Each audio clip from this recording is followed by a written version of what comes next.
Buenas tardes y muchas gracias a todas y todos por acudir esta tarde a esta charla, a esta presentación organizada por el Grupo Feminista Mujeres en la Calle, y gracias a las gestiones que ha hecho la compañera Almudena, que mueve Roma Santiago para que personas, mujeres, tanto en el ámbito sanitario como en otros ámbitos, puedan estar aquí y podamos compartir con ellas estas reflexiones y sobre todo que nos van a hacer también pensar un poco, ¿no? Porque es un tema muy interesante el que recoge este libro de Nunca Más. Ella es una MC Condado, es un nombre artístico, ella se llama Concha, como la conocemos y como hablamos con ella, y es una escritora feminista y una defensora de los derechos de las mujeres. Que aparte de eso, MC, como así la voy a llamar ahora, hace bastantes más cosas. MC, os voy a leer un poco la biografía porque me parece que es súper interesante.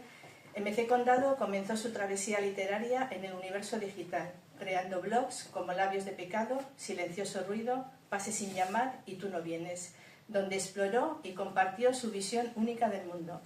Su creatividad la llevó a colaborar en diversos medios digitales, dejando una huella distintiva en cada rincón de la red. En 2021 lanzó su primer libro de relatos, Nunca Más, gracias a una inspiradora campaña de crowdfunding con libros.com, que por cierto la gente siguió dando y donando a pesar de que ya había alcanzado, digamos, de alguna forma lo que necesitaba para que saliese a la venta. Este libro vio una nueva vida en el 2023 con una edición renovada por Tres Pies al Gato. Su pasión por la escritura la llevó a participar en 2 antologías de relato, Segovia Erótica y El Café Cibeles. MC Condado no solo escribe, sino que vive la literatura en su máxima expresión. Es promotora de lectura y organizadora de los encuentros con Calleja, eventos que en colaboración con el Ayuntamiento y la Biblioteca Pública Municipal de Alfoz de Quintana Dueñas buscan celebrar y difundir la cultura y apoyar a nuevos autores. Como lectora profesional ofrece valoraciones críticas que enriquecen la experiencia literaria, mientras que su rol como asesora editorial con Anima Ediciones subraya su compromiso con la calidad narrativa. Además, imparte clases online de escritura creativa, ayudando a otros a desatar su potencial creativo. Su faceta como escritora fantasma añade un toque de misterio y profundidad, revelando su habilidad para dar vida a palabras, tanto en la sombra como en la luz.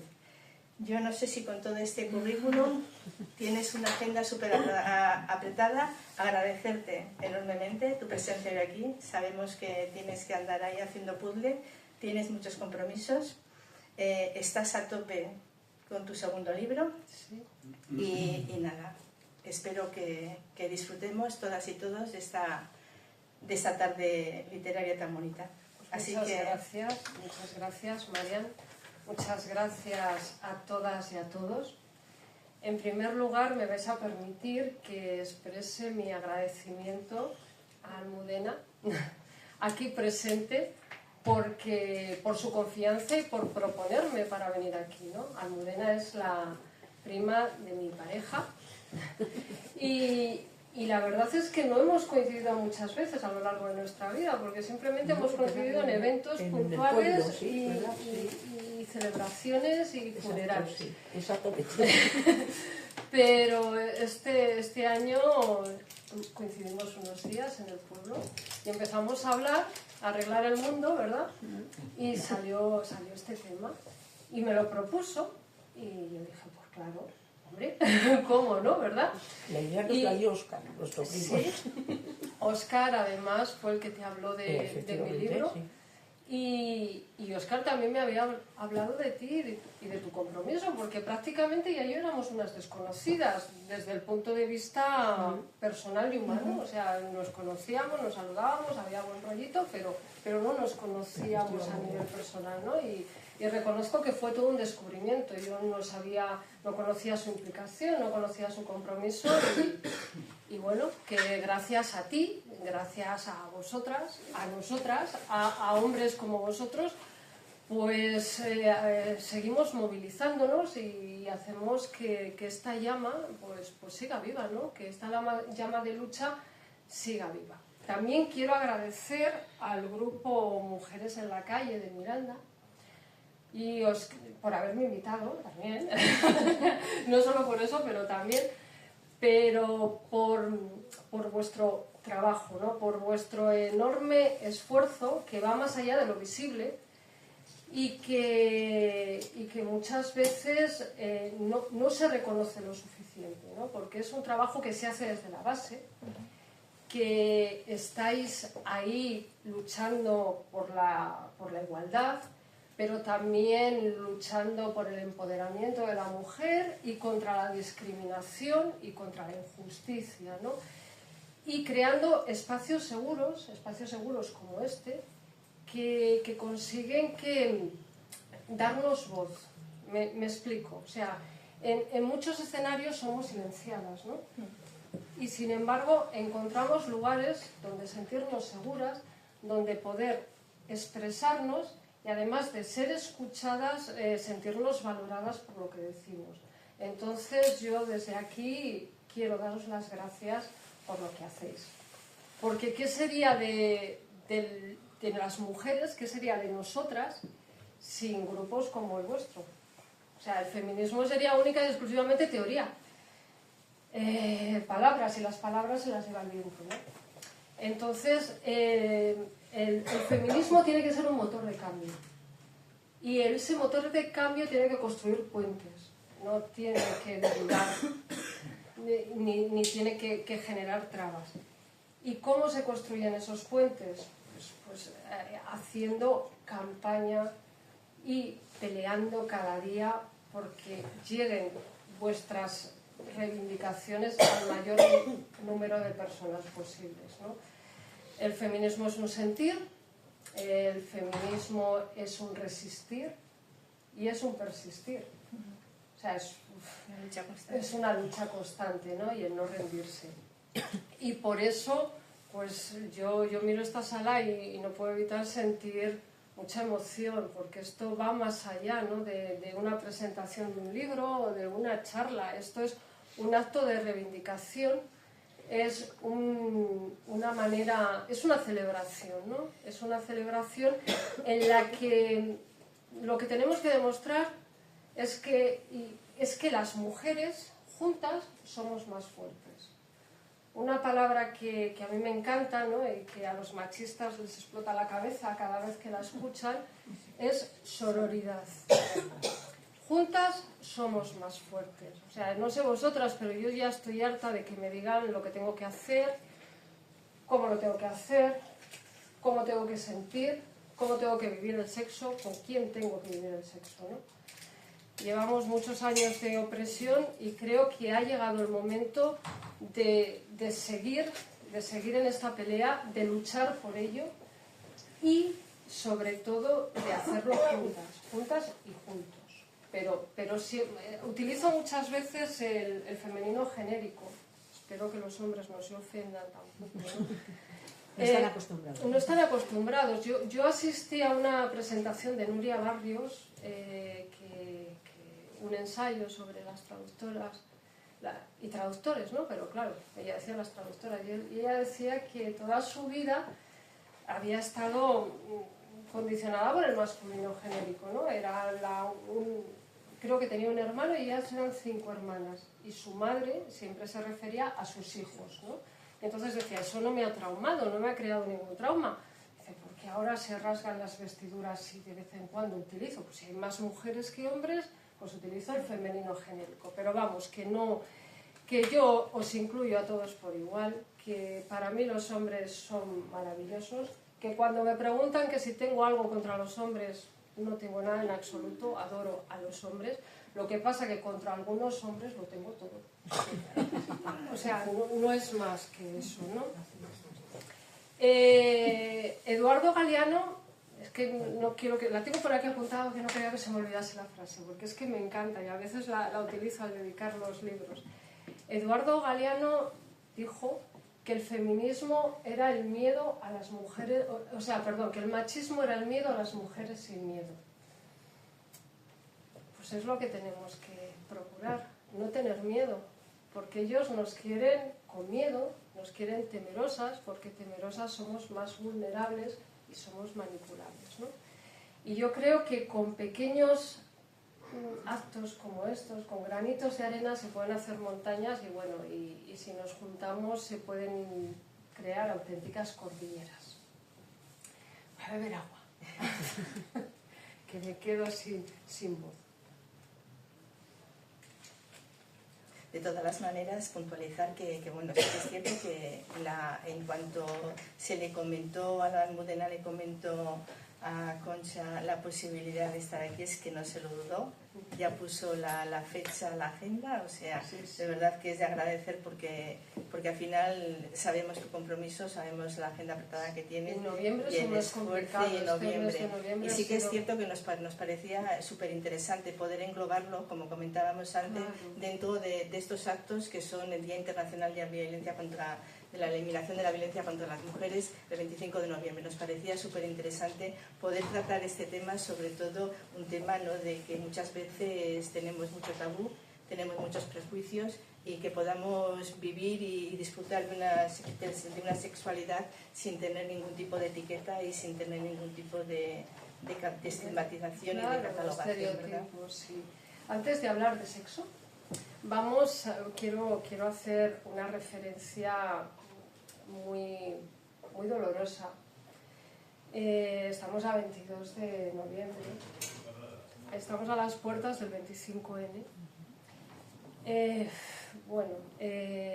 Son fechas, las fechas prácticamente es fechas señaladas, pero es algo que estamos masticando, ¿no?, a lo largo de todo el año. Y es algo que me llena de dolor, de rabia, de impotencia, ver las cifras, ver los datos de las mujeres asesinadas por violencia machista. Tampoco nos tenemos 40, creo que vamos hasta hoy. Realmente las cifras oficiales hablan de 40, pero las cifras que recogen las plataformas feministas hablan de 82 mujeres y 11 menores. Entonces, bueno, sí que es cierto que son cifras oficiales. Nosotras recogemos las cifras porque el convenio de Estambul no se termina de aplicar, y recogemos aquellos feminicidios o aquellos asesinatos de mujeres por el mero hecho de serlo. Sí, que ya lo englobáis dentro de todo, como debe ser. Está claro, sí, porque no nos tenemos que olvidar tampoco de los menores víctimas de violencia vicaria, ¿no? Sí, efectivamente. Que son situaciones totalmente desgarradoras. Y no nos tenemos que olvidar de las familias que quedan, ni de la cantidad de personas destrozadas, ¿no?, por esta lacra. Si esto ya es aterrador, no lo es menos el retroceso que estamos viviendo en la lucha contra esta violencia machista, ¿no? El discurso negacionista, ya me empiezo a alterar, el discurso negacionista de la ultraderecha, que se empecina, ¿no?, en quitarle hierro al asunto, además, y dice, bueno, que aquí estas señoritas pues le han puesto un nombre a esto, ¿no?, un nombre con marcado carácter ideológico. O sea, ellos nos acusan de que la violencia machista es un término ideológico, cuando es un término que marca la realidad. O sea, estamos hablando de mujeres, de feminicidios, lo que has dicho, mujeres asesinadas por hombres. O sea, lo que no quiere decir que todas las mujeres son asesinadas por hombres, ni que todos los hombres son asesinos, porque es que ellos nos devuelven la pelota intentando dar la vuelta y condicionar a la sociedad con esto que estamos diciendo, ¿no? Entonces, violencia machista, desde luego, no pueden meter en el mismo otro término que les explota la cabeza. O sea, hoy en violencia machista ya se ponen todos locos, ¿no?, porque parece que estamos atacando personalmente a cada hombre, ¿no? Se ponen a la defensiva. No podemos meter en el mismo saco a las mujeres que han sido asesinadas por sus parejas o sus exparejas con una riña de cuñados el día de Nochevieja, como ellos quieren, ¿no?, llamándolo violencia intrafamiliar. O sea, es su manera de dispersar la atención, de quitarle importancia, de buscar excusas ¿Excusas para qué? Pues excusas para desmantelar todo lo que hemos logrado a lo largo de estas décadas en la lucha contra esta gente, ¿no? Contra estos asesinos.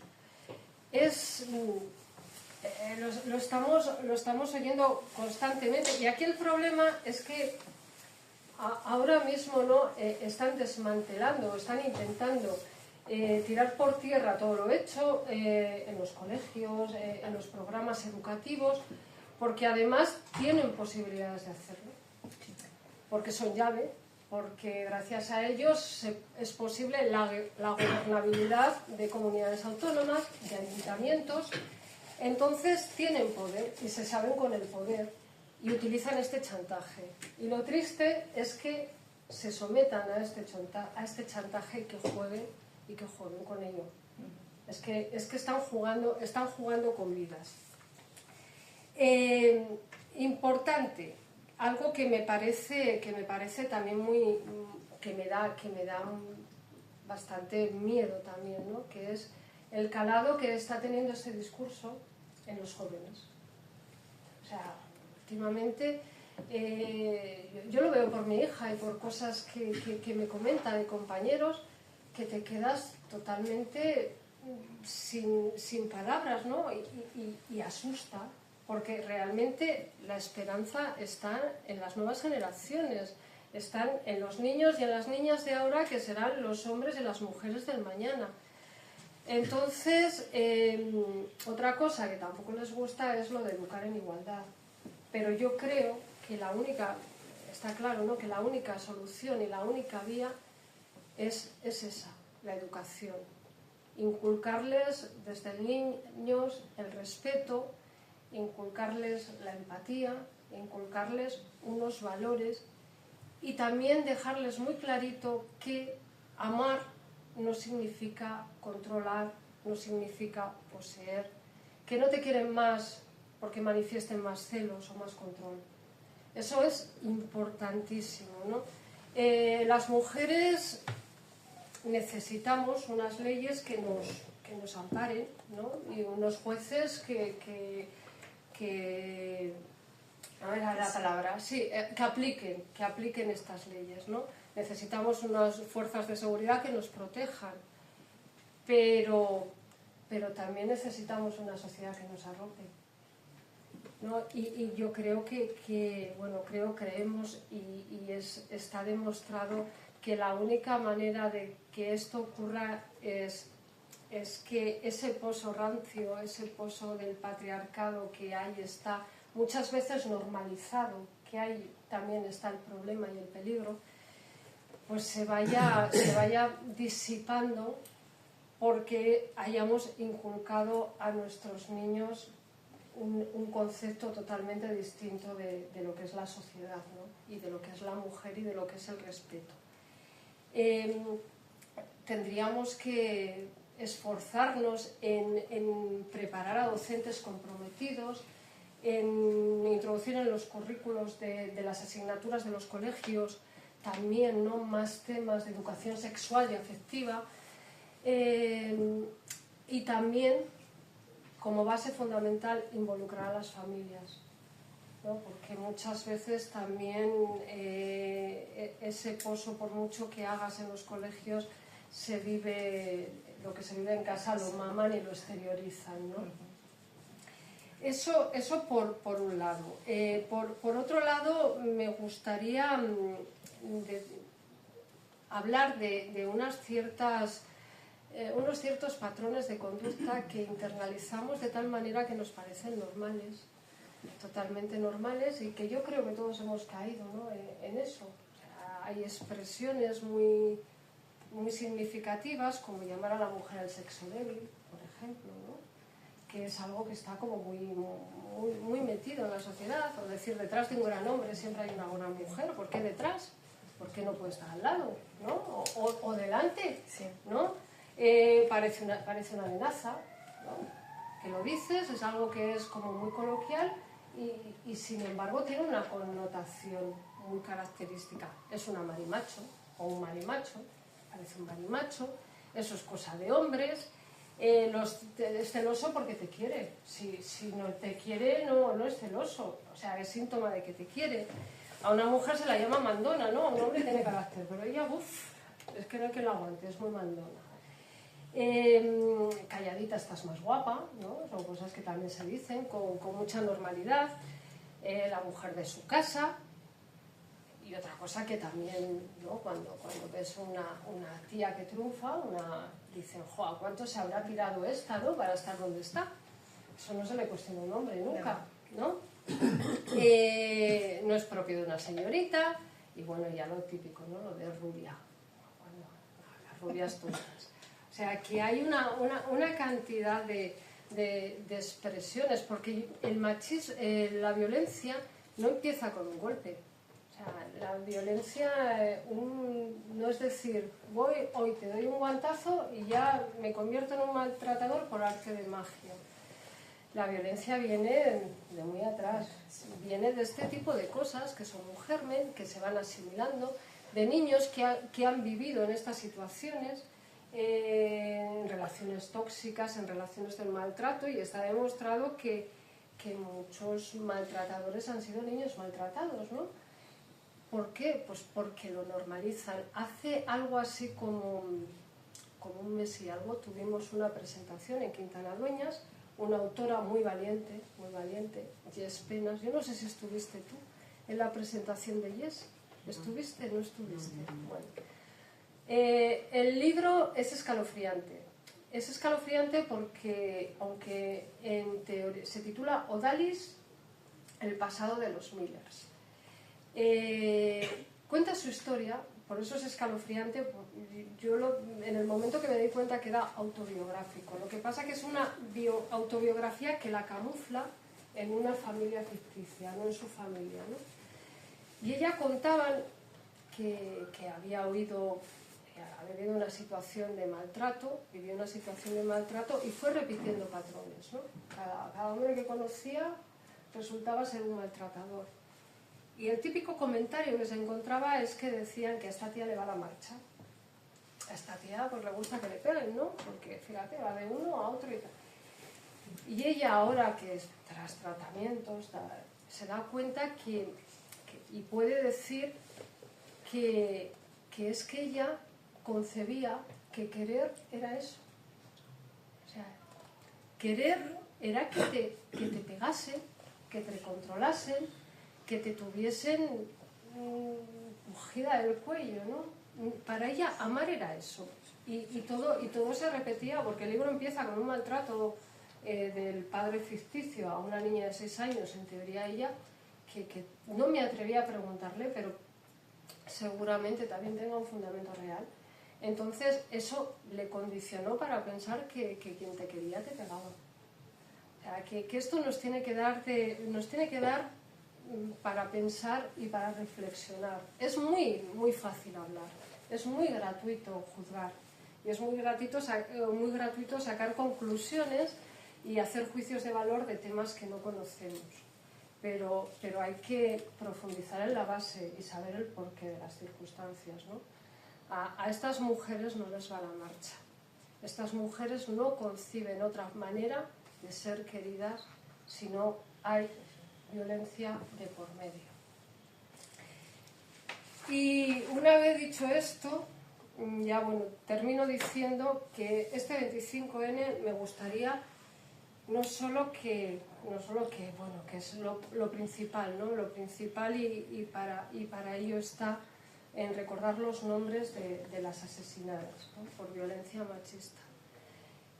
Pero aparte de eso me gustaría que alzásemos la voz contra quienes pretenden borrar sus nombres de esta lista para pasarlos a la lista de la violencia familiar. Y además me gustaría que abogásemos por intentar una educación en igualdad. O sea, que sean los 3 pilares: recordar a las víctimas, luchar contra quienes quieren borrarlas del mapa y procurar que la educación y que en el futuro esté la solución de esta lacra y de este problema. Y y ahora vamos a un poco quitarle un poco de emoción al asunto, ¿no? Y nos vamos a poner a hablar del libro, a hablar de sexo. Vamos a hablar de sexo. Nunca más. Yo antes de que continúes, sí que me parece importante la introducción que has hecho. Creo que es la realidad que vivimos, el normalizar esas conductas, esos estereotipos, esos chistes, esas gracias que se hacen entre corrillos, y que realmente lo hemos normalizado de la misma manera que normalizamos el que se digan, oye, pues mira, este mes han asesinado a 4 mujeres. Ah, solo 4, no son números, son personas con familias, están destrozados, son niños menores que se han quedado, que han sido asesinados, y muchos que se han quedado huérfanos. Realmente es importante, y siempre hacemos énfasis desde el grupo nuestro, y yo creo que también desde colectivos feministas, que es importante, como tú bien has comentado, educación, una educación que sea transversal desde primaria, no solamente una relación, pero una relación sexual afectiva que sea transversal, ¿no? Es importante que haya formación en todas las instituciones y en todos los ámbitos, como puede ser policial, jueces, y sobre todo que los agresores, que los violadores no salgan impunes por muy alto nivel que tengan o por mucho dinero que tengan, como es el caso de los menores de los empresarios de Murcia, que después de 10 años han quedado obsoletos y han destrozado la vida. Yo creo que esa introducción que has hecho nos parece súper importante sobre todo en el momento del 25 de noviembre, porque me parece que es fundamental, y que el 25 de noviembre es todos los días. Una cosa, me acabo de acordar ahora cuando has dicho lo de la sexualidad, ¿no? La importancia también, ¿no?, de la educación sexual en los colegios. Algo que es muy preocupante es que los niños acceden a la pornografía desde edades muy tempranas. Les falta una información real de lo que es el sexo. No, o sea, para ellos los vídeos pornográficos que ven en internet son tutoriales. ¿Y qué son esos vídeos pornográficos? Pues son vídeos en los que someten a la mujer, en que no expresan los roles que ahí están expresados, no son roles de igualdad, son roles de dominación, son roles a veces agresivos. Entonces la educación sexual, que también es algo que parece que asusta, ¿no?, a esta gente, que dicen que estamos adoctrinándolos, o sea, que es que no cabe, digo, pero ¿en qué planeta estamos, no? Una educación basada en la igualdad y en el respeto adoctrina, y su educación, una educación machista basada en el sometimiento, no. O sea, por favor, ¿en qué mundo vivimos? Es que da miedo, da miedo. Y una vez que hemos hablado de esto, os voy a hablar de Nunca Más. Nunca Más nació como homenaje a nosotras, porque fue pensado para las mujeres libres, para las mujeres dueñas de su vida y de su sexualidad, para mujeres que no se limitasen a aceptar un papel secundario, y para que estas mujeres se dedicasen a ayudar y a abrir los ojos a las mujeres que realmente no tenían la capacidad, ¿no?, la capacidad de lucha, o simplemente estaban metidas en una espiral, en una dinámica cuya personalidad había terminado anulada completamente. Entonces no es que no lo viesen, es que no podían verlo porque no tenían una capacidad para poder ver la realidad de una manera objetiva, ¿no? Es lo que te he dicho antes, lo que os he dicho antes, de que para ellas querer significa eso, y lo raro igual es que no las ven, ¿no? Llegar a casa y decir, uy, ¿qué pasa aquí? No me han pegado, ¿no? Entonces, la pretensión, Nunca Más, es un libro de relatos eróticos. Luego precisaré lo de relatos y precisaré lo de eróticos también, porque no estoy muy de acuerdo del todo, pero siempre hay que catalogar, ¿no?, a la hora de publicar un libro en un género y bueno, se catalogó así y dije, pues bueno, pues sí, pues igual un poco sí. y bueno, la pretensión de Nunca Más era visibilizar la discriminación que hemos sufrido las mujeres y que seguimos sufriendo cuando pretendemos mostrarnos como seres sexuales. O sea, y ya no te digo nada cuando queremos ser sexualmente libres, ¿no? Está claro que los tiempos han cambiado y que nada tiene que ver lo que era con lo que fue con lo que es ahora. O sea, eso está claro. Pero si algo tengo claro también, y me ha gustado mucho cómo ha titulado el recorte de prensa hoy la periodista, que es que las leyes, desgraciadamente en este caso, van por delante de la sociedad. Legislan a favor, pero la sociedad no ha cambiado, no está cambiando al mismo ritmo, ¿no? ¿Por qué? Bueno, ya hemos hablado de un cierto sector político y ideológico que está poniendo trabas. No nos podemos olvidar de la Iglesia Católica. O sea, del concepto del pecado, que es que además ya no solo el pecado en sí, sino el distinto baremo para medir el pecado en hombres y mujeres, que eso también es muy significativo.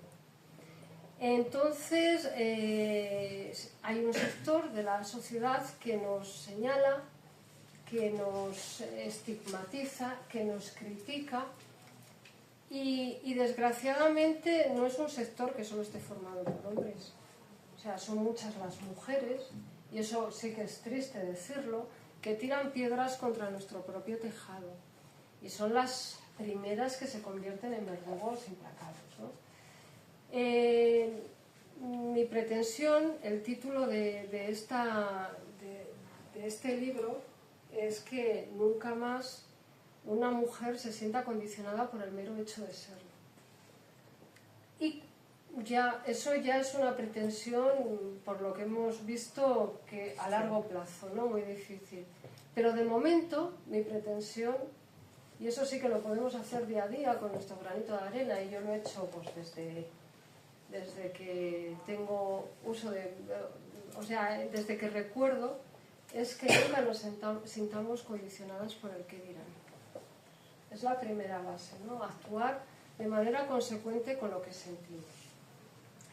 Es muy difícil, no es nada sencillo pelear contra tu entorno muchas veces, ¿no? Porque no nos tenemos que ir muy lejos.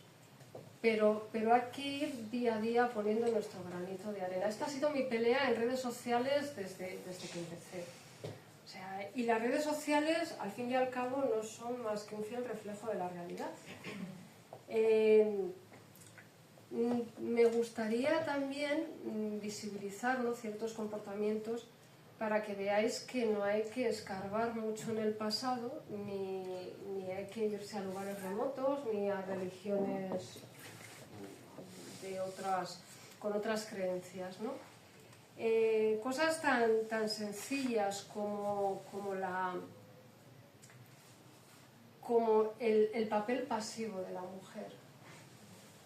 Ya esto ha cambiado, desde luego, ¿no? Ya la mujer toma la iniciativa a nivel sexual.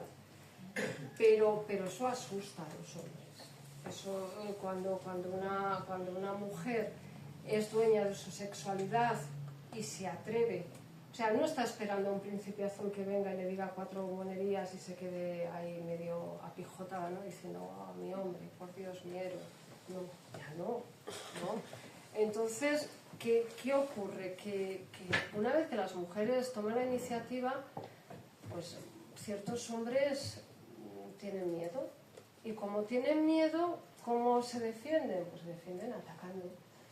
Y ya esa mujer pues pasa a ser, es un poco lanzada, ¿no? Empiezan diciendo, esta es muy lanzada, pero luego ya es promiscua, es una fresca, es una tía fácil, ¿no? ¿Por qué? ¿Se le dice eso a un hombre? Yo creo que no jugamos en divisiones totalmente contrarias. Lo que a los hombres se les premia, a las mujeres se les penaliza, ¿no?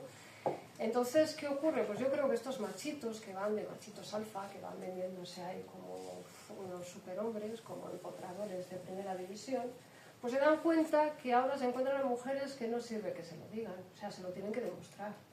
Y claro, igual no están a la altura de lo que cuentan, ¿no?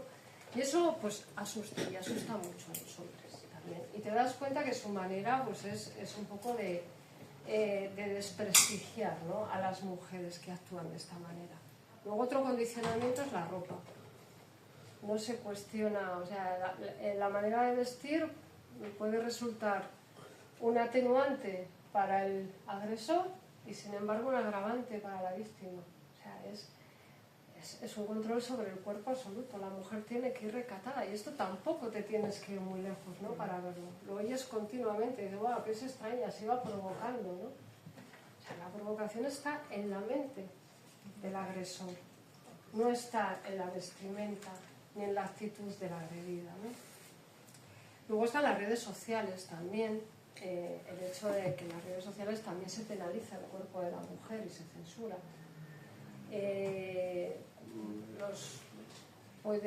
Una mujer que aparece mostrando su cuerpo también es criticada y sin embargo aparecen deportistas y hombres con cuerpos espectaculares como Cristiano Ronaldo, por ejemplo, que no pasa nada. O sea, está estupendo y puede salir con un mini bañador que no pasa nada, ¿no? En cambio, a la mujer pues se la critica por eso.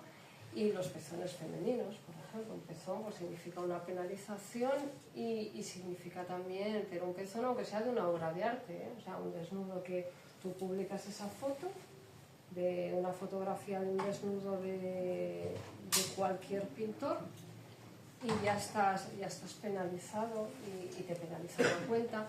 Y sin embargo, los pezones de los hombres pues pueden campar a sus anchas, ¿no? O sea, son pequeños detalles que se van sumando y es el sumatorio de todos ellos los que te hace comprobar que la cosa no marcha bien, ¿no? Has dicho que escribir en redes, que escribir en blogs. Antes os voy a contar cómo empecé a escribir. Yo empecé a escribir cuando aprendí a escribir más o menos, ¿no?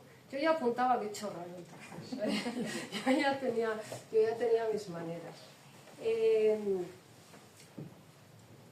Hija única, vivía en un pueblo por ahí perdido al norte de la provincia de Burgos, en la zona de las Merindades, no había niños, o sea, había vacas, había cerdos, había gatos y perros, pero no había niños. Pero bueno, ya estaba yo. Entonces me aburría, claro. Y normalmente pues los niños se inventan un amigo invisible, ¿no?, para jugar. Pues yo me inventé a unos hermanos invisibles y no me conformé con tener uno, o sea, yo 6 hermanos invisibles, 3 mayores que yo y 3 más pequeños. ¿Qué pasa? Que resultaba muy complicado, ¿no? Muy complicado tenerlos a todos controlados. Entonces decidí coger un cuaderno y hacer una ficha técnica de todos ellos. O sea, cogía sus características, fecha de nacimiento para acordarme de felicitarle el cumpleaños, todo. Tenía hermanos mayores, ya os digo, y hermanos menores. Y yo ahí ya cambié los roles. Por eso digo que yo apuntaba bicho raro, porque mi hermana mayor se llamaba Tere. Y mi hermana, luego venía Juan Carlos, luego venía Miguel y luego yo. Luego había otros 3. Y mi hermana Tere era la broncas, o sea, era la que me defendía. Cuando los niños me pegaban y tal, yo luego llegaba a casa, porque además descubrí que era más divertido guionizar los juegos que jugar yo sola, ella como que estaba medio loca, ¿no?, haciendo. Entonces, mi hermana Tere era la broncas. La que me defendía, me pegaban los niños, yo me chivaba a Tere y Tere iba y me zumbaba, ¿no? Jugaba con caballos al oeste, no sé qué, pistolas, cosas, porque entonces se jugaba con pistolas. Menos mal que ya no es un juguete que es de estas pistolas que tenían en los pistones estos que sonaban, ¿no? Pero bueno, ella jugaba con eso. Y sin embargo, mi hermano Juan Carlos, pues era muy llorón, le gustaba mucho leer, los cuentos, y cosía a máquina. Y hacía los vestidos de mi hermana Cristi, que era más pequeña, porque los hacía cosiendo a máquina, porque mi hermana Cristi era esa sí que encajaba en el estereotipo de niña, con lazos, muñecas y todas estas historias. Y así seguí mucho tiempo. Esos cuadernos se perdieron en casa del abuelo, pero encontré diarios de después, que no tienen desperdicio tampoco. Y bueno, seguí escribiendo durante un tiempo, luego sus hermanos se fueron, ¿no? Se fueron como vinieron. No me causaron ningún trauma tampoco, porque yo sabía que eran personajes que me los había inventado yo, ¿no? Y escribiendo, pues yo me di cuenta que jugaba a ser Dios. Hacía algo que me daba la gana, además todos hacían lo que yo quería, ¿no? Y fueron pasando los años, ¿no? Yo no paré de escribir. Mis circunstancias personales pues fueron bastante complicadas, y la escritura se convirtió en mi válvula de escape. Yo me pasé muchos años en mi casita, encerrada, pues cuidando de una persona dependiente, 17 años, ¿Y qué hacía? Pues creaba personajes locos pues para mantenerme yo cuerda. O sea, soltaba yo todas las mierdas, todos los demonios para ellos, ¿no? Y yo pues poco a poco fui tirando. En el 2009 empecé a escribir en redes sociales y me di cuenta que gustaba lo que escribía. Me puse en plan así cañero, en plan reivindicativo. Además mucha gente me decía, dice, si yo estoy con las palomitas pensando a que les metas caña, ¿no? A estos. Y me sentí, la verdad que me sentí muy a gusto y empecé pues ya el tema de los blogs. Lo que hacía en mis redes es poner una foto mía, que eso me dieron críticas por todos lados, críticas desde mi entorno, ¿no? Porque yo aparecía en redes. O sea, no se criticaba que en redes se expusiese a toda la familia, se expusiese la comida familiar, la comida de empresa, pero se criticaba que apareciese yo en una pose, pues igual un poco seductora, y que eso derivase a un enlace, que no se molestaron en leer nunca, ¿no? Pero bueno, yo ya he dicho que a mí, como todo me daba igual, pues ya está, yo seguía en mis 13. Y empecé a tocar temas comprometidos, a tocar temas que me pasaban a mí, pero que también le pasaban a otra gente, o incluso a comentar temas que salían noticias en las revistas y tal, y crear un poco de debate. Y ya me ofrecieron medios digitales, tanto aquí en España como en Hispanoamérica. De pues, mis colaboraciones semanales, mis relatos con moraleja, porque todos mis relatos sí que tenían una connotación erótica, pero el sexo, como pasa en este libro, o sea, es un hilo conductor, simplemente es una manera, un canal para reivindicar, ¿no? Y así llegó el 2009, o sea, en el 2009 ya me fui, en el 2020, en la pandemia. Y en plena pandemia se puso en contacto conmigo Antonio Rubio Campaña. Antonio Rubio Campaña es un periodista de investigación número 1 a nivel nacional, en El Mundo, en Interview. Él además era socio de la editorial libros.com, y como estaba en pandemia se ve que estuvo enredando por redes y vio mis relatos. Y se puso en contacto conmigo y me propuso publicar un libro de relatos. En un principio iban a ser recopilaciones de los relatos ya publicados en revistas. Pero como había tiempo, yo le dije, digo, ¿y si empiezo? O sea, me apetece crear, ¿no? Me apetece hacer algo así. O sea, enfocado, que no sea un relato de una noticia aquí, otra allá, no. Empezar desde cero. Y me pareció bien y así nació Nunca Más. Voy a beber agua, habla un poco. Yo cuando comencé a leer el libro, además tienes la primera edición. Tengo la primera edición, sí.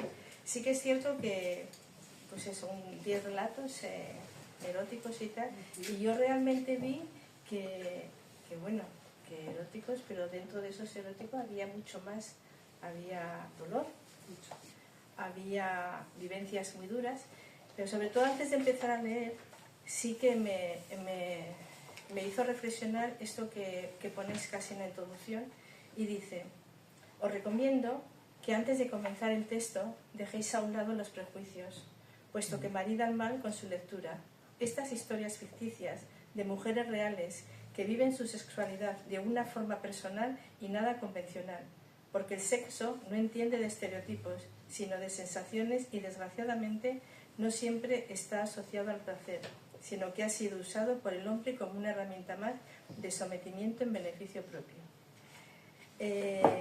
Cuando empecé a leer el libro, empecé a leer los relatos, hay que estar preparada, hay que estar. No es un... Dice, no, tiene relatos eróticos. Esto va mucho más de todo eso, ¿no? Y es muy duro. Es muy duro, es lo que te quería Es decir. muy duro y de verdad que hay que estar un poco preparada sí, también, sí que te ¿no? toca por dentro, además. Sí.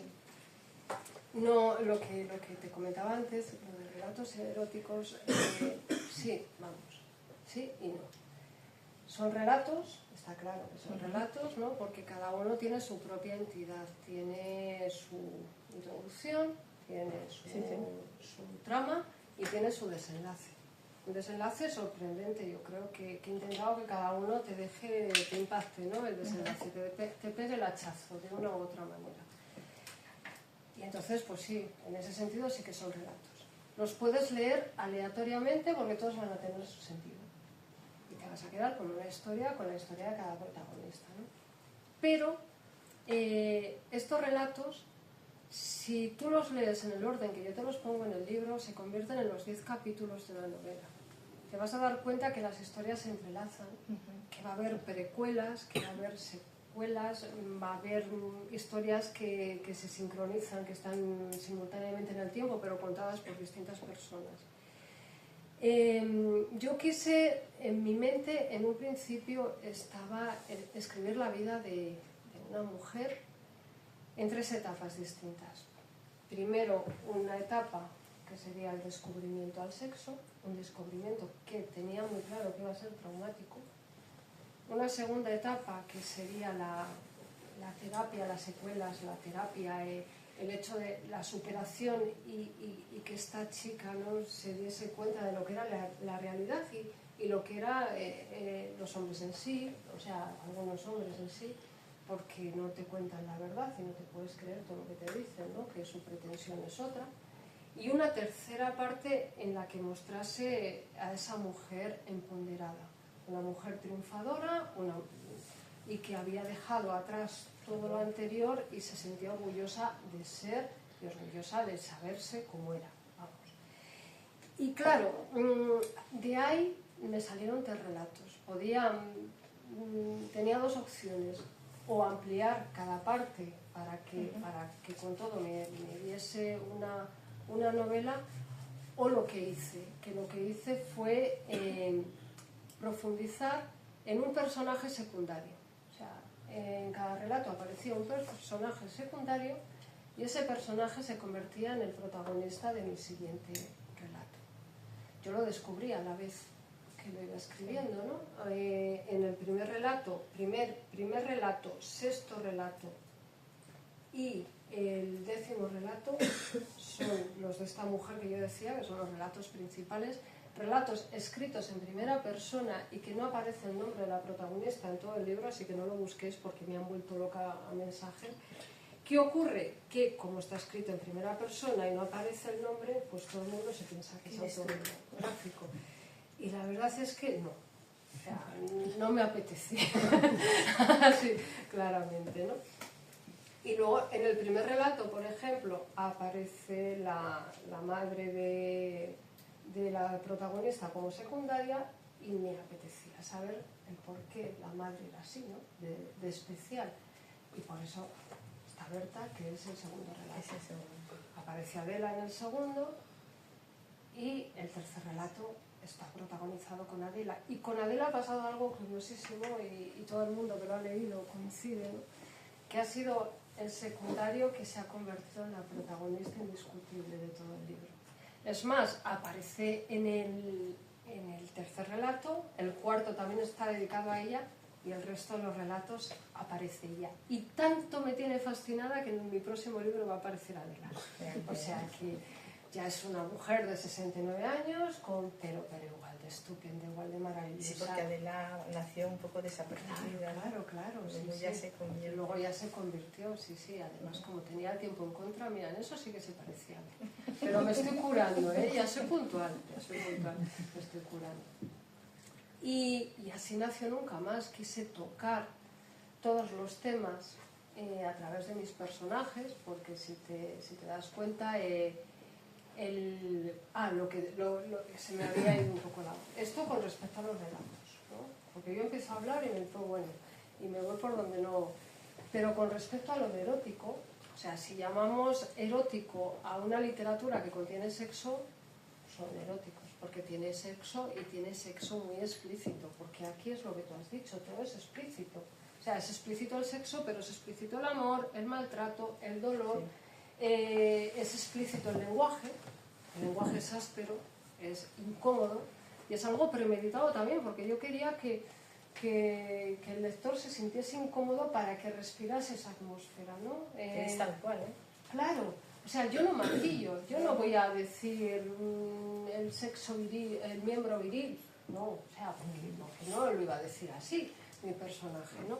Entonces es todo incómodo, es incómodo, pero a la vez yo quería que atrapase al lector, que quisiera seguir leyendo, ¿no? Que tuviese la necesidad de saber qué pasaba, y creo que lo he conseguido, ¿no?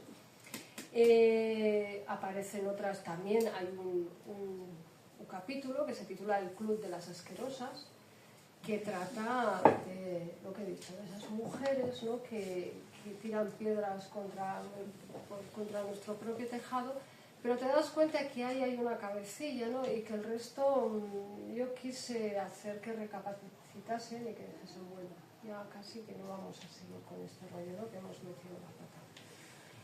Y bueno, voy tocando desde el sexo al no sexo, ¿no? Hay también una mujer que opta que su vida y su ideal, luego al final se dice, es que no quiere que haya sexo en su vida, que también es respetable, ¿no? O sea, el sexo abarca todo lo que uno quiere que abarque, siempre y cuando eso no interfiera ni modifique en la vida de los demás, ¿no? Que no afecte de manera negativa. Y más o menos ese es el recorrido de Nunca Más. Y te quería preguntar, ¿has tenido críticas con respecto al libro, ¿no? Porque al final te quiero decir que bueno, mira, el libro está bien, te engancha, pero... He tenido, bueno, por redes sociales es la caña. En general, ha sido todo positivo, en general, siempre están los mononeuronales que un poco les cuesta, ¿no? Aceptar lo que pone, o simplemente se lo toman como algo personal, algo que va contra ellos, ¿no? Y no es así. He recibido muchos insultos, muchos. Me quité de Twitter, de ahora X, por eso, porque hubo una campaña pues, contra mí, orquestada contra mí cuando salió el libro. Y bueno, pues a mí me va mucho o sea, me da mucha vidilla. Sí, discutir y todo esto en redes, ¿no? Y monto unos cristos bastante... Pero claro, eso ya es que era... Ya metida en mi familia, ya estaba mi hija que vamos...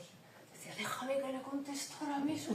Y decía, no, tranquila, no pasa. Y dije, bueno, no. Sin embargo, ha tenido éxito. ¿Es tu segunda? ¿Esta es la segunda edición? La segunda edición es esta. Estos son además los últimos libros que me quedan. Estoy esperando un poco a firmar el contrato de la tercera, para ver, o sea, del siguiente libro, para ver si sacamos una tercera edición.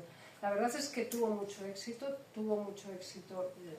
la primera edición, o sea, estuvo el número 1 en Amazon, en temas de antología erótica, pero luego me lo metieron también como didáctico, o sea, algo que me gustó muchísimo. Digo, este se ha leído el libro, este señor se ha leído el libro porque sabe lo que dice.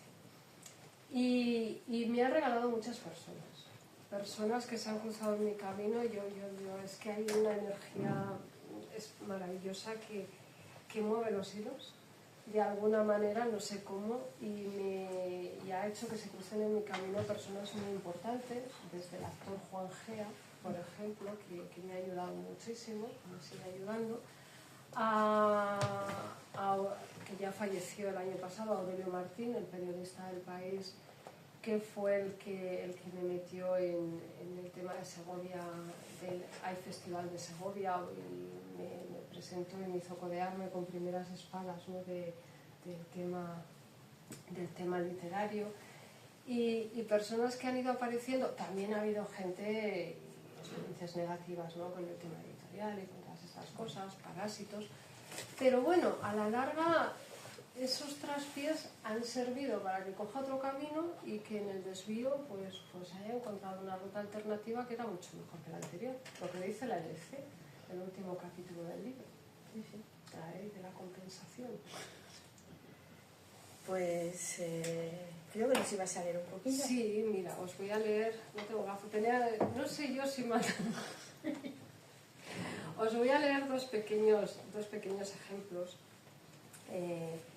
Uno es sobre el 25N, o sea, para el 25N, sobre el maltrato y sobre que las víctimas, porque un capítulo se lo dedico a un hombre, a Elías.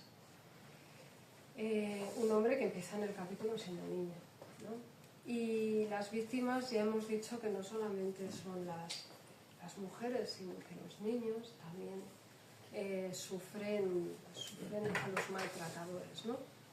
Así que voy a empezar a leeros un poquito de esto de aquí, de Elías. Gritos. Cada noche era lo mismo, gritos y llanto. Elías se acurrucaba bajo las sábanas y se tapaba los oídos con sus manitas para no oír los gritos de su padre y el llanto de su madre. Con 5 años ya se dio cuenta de que su madre no solo lloraba porque su marido le gritaba, lloraba porque le pegaba. Mucho y muy fuerte. ¿Qué te ha pasado, mamá?, le preguntaba, hasta entonces inocentemente, señalando un corte en el labio o en la ceja o un pómulo amoratado. Nada, cariño, que mamá siempre va deprisa y corriendo a todos los sitios y se cae y se golpea sin darse cuenta. Le contestaba ella, intentando camuflar la tristeza que reflejaban sus ojos con una tierna sonrisa. No volvió a preguntárselo. Sabía que las señales y las heridas no se las había provocado un golpe fortuito, producto de las prisas. Lo vio. Esa noche su padre llegó a casa cuando Elías aún estaba en el baño. Le dolía la tripita. Será frío, le dijo su madre mientras le besaba la frente, cerciorándose de que no tenía fiebre. El sonido de la llave en la cerradura la sobresaltó. Su expresión cambió. Salió del baño precipitadamente, dejando al niño ahí sentadito.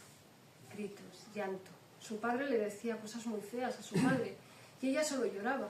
Se limpió como pudo el solito y fue para la cocina. Iba a decirle a su padre que no chillase, que ella era buena, que no eran esas cosas feas que él decía. Y entonces vio como después de escupirle, le pegó muy fuerte y cómo la sangre salía de su boca muy deprisa hasta caer sobre la vieja bata rosa que su madre se ponía siempre sobre el camisón. No podía moverse. Su cabecita era incapaz de procesar lo que terminaba de ver. Ahí clavado en el pasillo, vio como su padre pasaba por su lado sin reparar en su presencia, cogía la cazadora del perchero y se iba dando un terrible portazo. Su madre, con la mano derecha, intentaba parar la hemorragia con un trapo de cocina y con la izquierda se afanaba por limpiar la sangre de la bata con una bayeta húmeda. «Mami», fue corriendo a abrazarla, «Mami, ¿estás bien? Papá te ha pegado muy fuerte, te ha hecho pupa, papá es malo».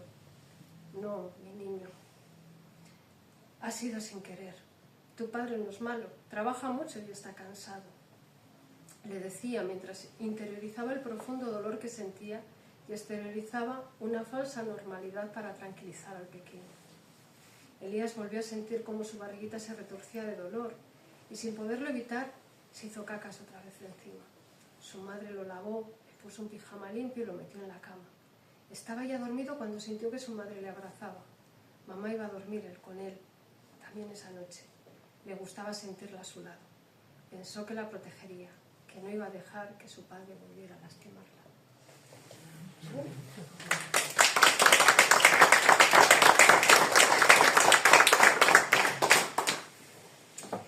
Y ahora voy a... Pico Pereira. Sí. Sí, bueno, no he seguido. Y ahora voy hoy me he quedado un poco así tocada porque, claro, hacía tiempo que no tenía a Elías. Elías también es un personaje que ha calado muy fondo, sí. muy hondo, sí, muy en el fondo. Y sobre todo le caló muy en el fondo a Ávila, la protagonista. Bueno, secundaria protagonista. Bueno, aquí creo que es esto, voy a ver porque no sé si se me ha... Sí. No. Aquí está. Dice, combiné aquí, esto es el último capítulo, la mujer empoderada, la mujer ya triunfadora, la mujer con su trabajo y la mujer reflexionando, ¿no?, sobre lo que ha sido su vida. Dice, combiné mi trabajo como fotoperiodista para varios periódicos nacionales con manifestaciones más artísticas y personales que me hicieron seguir ganando premios y por las que mi prestigio siguió en alza. Ya era menos puta. No os riáis, pero la cosa funciona así. A medida que mi fama iba aumentando, quienes me despellejaban por promiscua empezaban a ver mi hasta entonces incontinencia sexual como algo que me daba incluso más caché como artista libre e independiente. Ya sabéis, no es lo mismo ser negro con dinero que un negro sin dinero. Esta mierda de sociedad no es igualmente racista con un futbolista que con un mantero, siendo ambos negros como el carbón. Este patrón se repite separando gay de maricón, racismo y homofobia en distintas escalas dependiendo de la economía y fama del sujeto. Lo mismo ocurre con el machismo. Como era famosa, ya no veían mal que fuese tan puta. Es más, les parecía está bien, aunque poco me importaba lo que dijesen o pensasen. Esa fue y ha sido siempre mi baza, la indiferencia hacia el que dirán. Muy bien.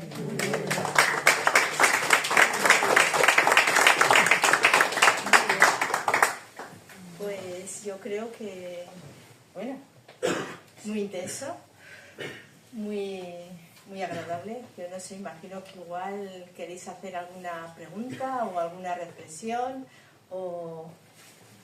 Vuestro momento, aunque igual hemos dejado todo tan claro, ¿verdad? Y no tengo ninguna duda. Yo creo que, no sé si habrá preguntas, pero sí que el libro llega y te revuelve. Hay capítulos duros, pero es la realidad. O sea, cuando estabas ahora mismo leyendo un trocito, ¿no?, de Elías, te podías imaginar a la cantidad en este momento creo que hay 1711 niños en los que tienen protección, ¿no?, y están viviendo en presencia de esta violencia, ¿no? Entonces, bueno, pues, creo que tenemos una pregunta, Rafa. Sí. Me gustaría que desarrollases esa idea de sexualmente libres las mujeres, anteponiendo, me da la impresión como que el hombre fuese libre sexualmente. ¿Qué concepto tienes tú de sexualmente libres? ¿Por qué esa reivindicación desde el ámbito de la mujer? Porque yo creo que hasta ahora no hemos podido serlo. De cara a la sociedad, el manifestarse como somos, o sea, como realmente sentimos, se nos ha impuesto, hasta ahora se nos ha impuesto cómo teníamos que ser, con quién teníamos que estar, cómo debemos sentir. O sea, la sociedad tiene unos clichés establecidos, ¿no? Entonces, una mujer que es dueña de su sexualidad, una mujer que no tiene por qué dar explicaciones a nadie, ¿no?, que simplemente ella ejerce su libertad de decidir con quién se acuesta o con quién no se acuesta. Pero esto tampoco, o sea, lo estoy poniendo en el tema de la mujer, pero lo podemos también ampliar a otro tipo de temas, ¿no? El LGTBI. O sea, todo el tema, si no cumples unos patrones, ya te señalan.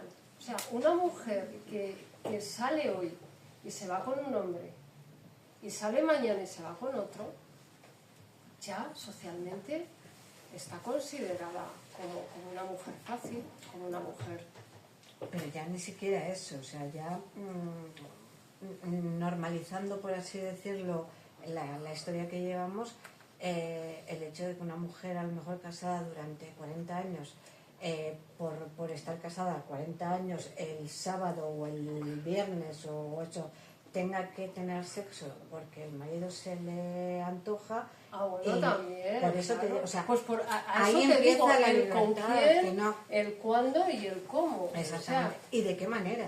Porque a lo mejor a la mujer el día que tiene programado que tenía programado el hombre a lo mejor no le apetecía en absoluto, y por mucho que dijera que no, era una violación encubierto. O sea, claro que sí. Bueno, esto es el tema del consentimiento también, que eso que es también claro, da cuando para es mucho en la claro. libertad sexual, bueno, pues es años luz, Pero vamos. hasta hace poco, no te hablo de hace muchos años, o sea, yo tengo 53 años, no hablo del siglo pasado, pero bueno, no hace tanto, ¿no? Lo acabamos de estrenar. No estaba bien visto. Yo reconozco, yo en mis épocas, yo cuando salía, cuando era soltera, que no sé si he sido alguna vez, bueno, solteras cuando no he tenido pareja, porque yo me casé 22 años después de estar en pareja, o sea, que me costó casarme. Con la misma pareja, me refiero, ¿no? Pero cuando yo salía,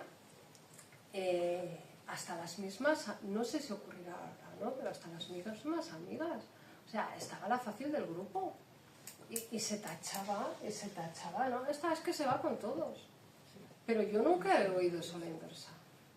Nunca he oído que un tío, no, oye, este tío es un fuera de serie, ¿no? Sí, además, bueno, también se solía decir, ¿no? La que tiene, si la novia del amigo tiene todo grupo novia, ¿no? Es decir, te quiero decir Claro. que al final, y nunca, ellos siempre, los hombres siempre, es decir, contra más tías tenías o a las más Claro. tías te tiraban, eras un marimacho, ¿no? Un superhombre. Claro. Sin embargo, una chica fácil, si tenía relaciones con uno, a la semana siguiente con otro, Claro. pues ya era la fácil o Sí, la pupila era del grupo, ¿no? además a la que recurrían como, Sí, como alternativa. claro, como alternativa.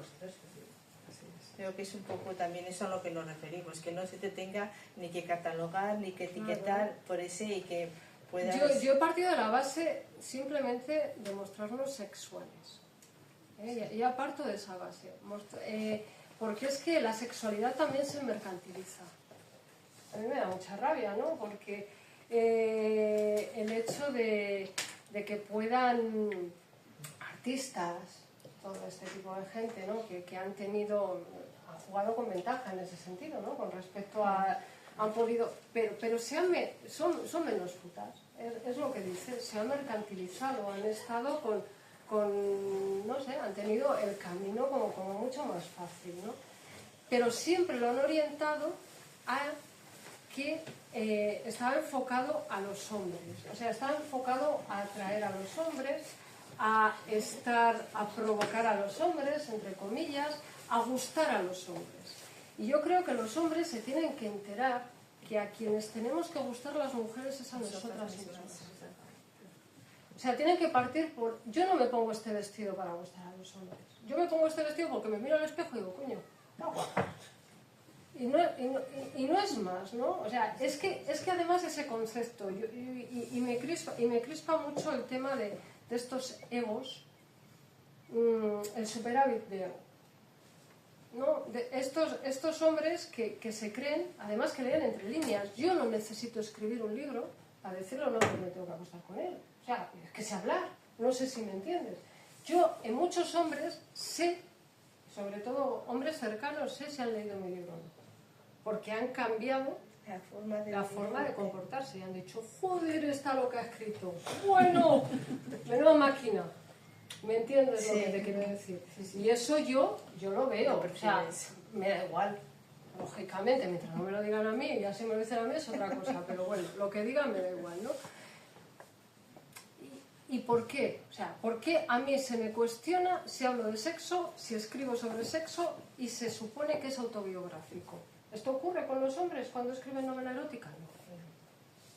Todo lo que escribe una mujer en temas sexuales está sometido a tela de juicio. O sea, tienes que demostrar además que no va contigo. No sé si he respondido a tu pregunta. Yo parto de una premisa, y es que sexualmente ni el hombre ni la mujer son libres. No, No, pues... lo digo así rotundamente. La aspiración de la mujer es a igualar en cuanto a que al hombre no se le dice nada porque puede sexualmente ser muy promiscuo. ¿Busca eso la mujer también como objetivo? No es ese el objetivo. Pregunto. No. Si piensas que ese es el objetivo, no has entendido nada. Vamos a ver. A la mujer se la condiciona. O sea, ¿qué estamos buscando? Es que es lo mismo. Si me dices, no, la igualdad en general lo que busca es que la mujer pueda hacer lo mismo que el hombre. Coño, puede hacer lo mismo que el hombre. La mujer hace lo mismo que el hombre. En teoría hacemos lo mismo, ¿no? O sea, votamos, vamos a comprar, conducimos. Lo que pasa es que en ciertos aspectos a la mujer se la cuestiona por ser mujer y al hombre no se le cuestiona. Exactamente. O sea, mujer al volante, mujer tenía que ser. Claro. Vamos a ver, hay mujeres que conducen fatal y hombres que conducen fatal. Hay mujeres, hay cosas, yo también, ojo, yo digo que la igualdad también parte de tener el mismo derecho a ser diferentes. ¿Vale? Porque yo creo que ni hay dos hombres iguales, ni hay dos mujeres iguales. O sea, que todos tenemos nuestras particularidades y hay hombres que son buenísimos en matemáticas y hay hombres que cosen, como mi hermano Juan Carlos, a máquina y hace unos vestidos preciosos. Por eso os digo, ¿no? Que no se trata de decir somos libres para que nos digan, o sea, para que no nos llamen putas, ¿no? Si al fin y al cabo la terminología es lo de menos. Es el desprecio que lleva implícita esa terminología. Es eso. Es que sea un término peyorativo. O sea, tú le dices a un tío, ¿qué pasa, machote? Ya te has tirado a esta. Y no es peyorativo, ¿verdad? Y estás diciendo que se está... En cambio, os dicen, joder, esta, mírala. Ya está con este ayer, otra vez. Y el otro día con no sé quién. O sea, no es en sí que te digan lo mismo, no. Es la connotación que utilizan para referirse a ello. ¿Las preguntas? No os voy a... Soy como muy seria. No, la verdad es que yo creo que lo podemos dejar aquí si está esto de acuerdo. Yo creo que ha quedado bastante claro. Te has expresado perfectamente en cuestión de bueno, lo que tu trabajo, tu lucha por la igualdad, por los derechos y con respecto al reto que tú aportas, igual que aportamos el resto de las personas que estamos aquí en construir una sociedad mucho más equitativa, más justa, más igualitaria. Agradecerte enormemente. Un placer conocerte, un placer tenerte aquí. Espero que no sea la primera vez. No. Ya me invito yo con el próximo libro, que tiene miga, ¿eh? Muchísimas gracias. De verdad que nada, ha sido un placer tenerte. El libro fenomenal. Aprovechar estos que quedan aquí para comprar. Y nada, que seguimos en contacto y muchísimas gracias.